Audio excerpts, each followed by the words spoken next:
Mother Mira est une jeune femme indienne née le 26 décembre 1960 dans le village de Tantapali, dans le sud de l'Inde. Considérée comme l'une des avatars de la Mère divine, elle est respectée et aimée par des milliers de personnes dans le monde entier pour son don unique de transmission de lumière, qui dissout toutes les barrières et transforme l'être tout entier. Sa présence extraordinaire a attiré beaucoup d'attention alors qu'elle vivait avec son oncle, Monsieur Reddy, et a épousé un Allemand en 1982. Elle vit actuellement dans un village tranquille en Allemagne, où des milliers de personnes du monde entier viennent recevoir sa bénédiction, son amour et sa lumière.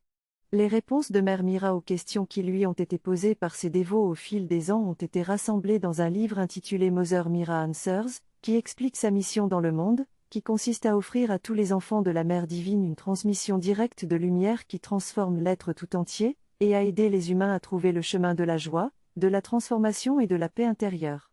Mère Mira insiste sur le respect de toutes les religions, soulignant que tous les chemins mènent à la même fin, et que tous les croyants doivent respecter les chemins des autres sans haine ni violence. Son travail consiste à aider les humains à être heureux, paisibles, harmonieux et aimants, et à protéger tous les aspects de l'être humain. Mère Mira est interrogée sur divers aspects de la spiritualité et de la divinité. Elle explique que le Paramatman est tout, que la Shakti n'est qu'une partie de sa lumière et de sa puissance, que la Mère divine répond à nos prières, qu'elle est plus douce que le Père divin et qu'elle travaille avec toutes les forces. Mère Mira est également interrogée sur la relation de l'humanité avec la Terre, la transformation spirituelle et l'évolution de l'humanité vers une conscience de la lumière divine. Elle explique que le travail de transformation prend du temps et que c'est un travail qui doit être effectué par les êtres humains eux-mêmes.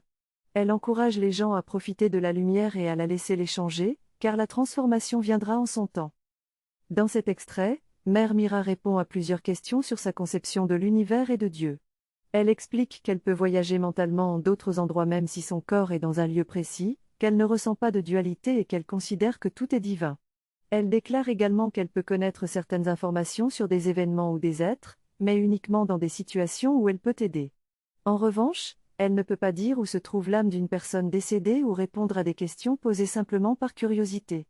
Mère Mira parle aussi de la souffrance et du fait que même les êtres saints souffrent à des niveaux différents. Elle évoque également les difficultés qu'elle rencontre dans sa vie publique en tant qu'avatar et le fait que l'amour et la fidélité de ses dévots l'aident à porter cette douleur. Enfin, elle répond à la question de savoir si elle va réincarner, et explique que cela dépend de la volonté de Dieu et des souhaits de ses dévots.